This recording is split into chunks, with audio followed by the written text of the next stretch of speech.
Welcome to Sethu Chitra kitchen. நான் butter murukku செஞ்சுருக்கேன். ஸ்கூலில் இருந்து வர பசங்களுக்கு என்ன ஸ்நாக்ஸ் செஞ்சு கொடுக்கணும் அப்படின்ற குழப்பமே வேண்டாம். சட்டுன்னு இதை செஞ்சிடலாம்.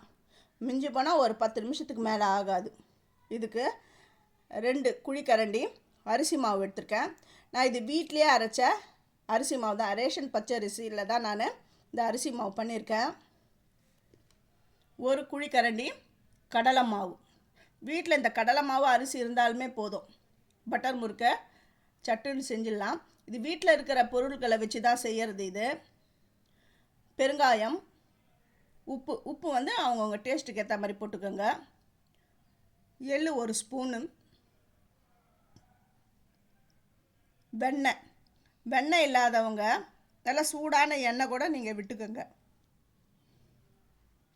இந்த வெண்ணெய் எல்லா இடத்துல கோட் ஆகிற அளவுக்கு அப்படி பிசைஞ்சு எடுத்துக்கணும். இந்த கொழுக்கட்டை மாதிரி அப்படி பிடிச்சா பிடிப்படணும், உடைச்சா அப்படி உடையணும். இப்போ தண்ணி வந்து ரொம்ப அதிகமாக ஊற்றிடக்கூடாது. கொஞ்சம் கொஞ்சமாக தெளித்து இந்த அளவுக்கு பிசைஞ்சிக்கணும். இப்போ பட்டர் முறுக்கு பண்ணுறதுக்கு இந்த ஒரே ஒரு ஸ்டார் அச்சு தான் எடுத்திருக்கேன். நீங்கள் 3 ஸ்டார் அச்சு அந்த மாதிரி 3 கண் இருக்கிற இந்த ஸ்டார் அச்சு இருந்தால் கூட அது எடுத்துக்கோங்க. இந்த முறுக்கில் நான் எண்ணெய் தடவிட்டேன் ஃபுல்லாக.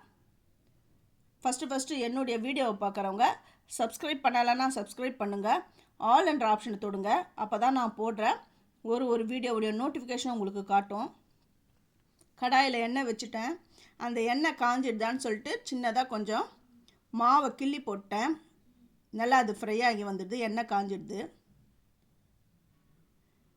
இப்போ இந்த பட்டர் முறுக்கை நான் இதை பிழிஞ்சு எடுக்கிறேன். நல்லா ஈஸியாக சட்டுன்னு பிழிஞ்சிடலாம். இது என்ன முறுக்கு மாதிரி வருதுன்னு பார்க்காதீங்க. இது வந்து அப்படி திருப்பி போடும்போது அந்த கரண்டிலே லைட்டாக அப்படி கட் பண்ணாலுமே கட் ஆகிடும். இதை திருப்பி போட்டேன். இது பபிள்ஸ்லாம் கொஞ்சம் அடங்கணும். இந்த பாருங்கள், இப்படி திருப்பும் பொழுதே அது அப்படி கட் ஆனாலுமே அப்படி கட் பண்ணாலுமே கட் ஆகிடும். பபிள்ஸ்லாம் கொஞ்சம் அடங்கிடுது. அவ்வளோதான், எடுத்துட்டேன். இப்போ செகண்ட் பேட்சும் நான் உங்களுக்கு பிழிஞ்சு காட்டுறேன்.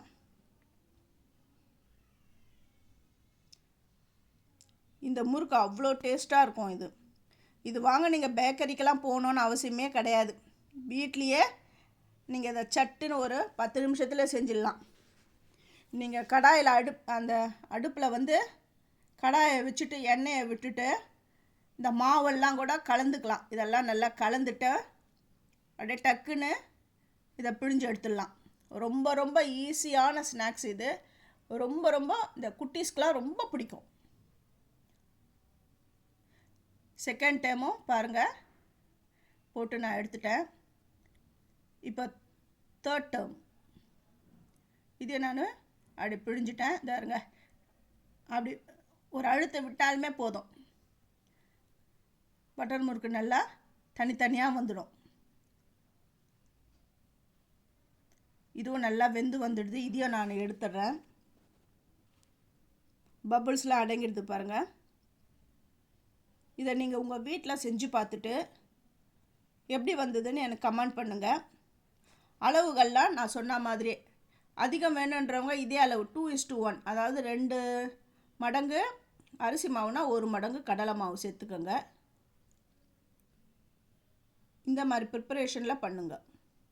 நல்ல கிறிஸ்பியான டேஸ்டான பட்டர் முறுக்கு ரெடி ஆகிடுது. தேங்க்யூ.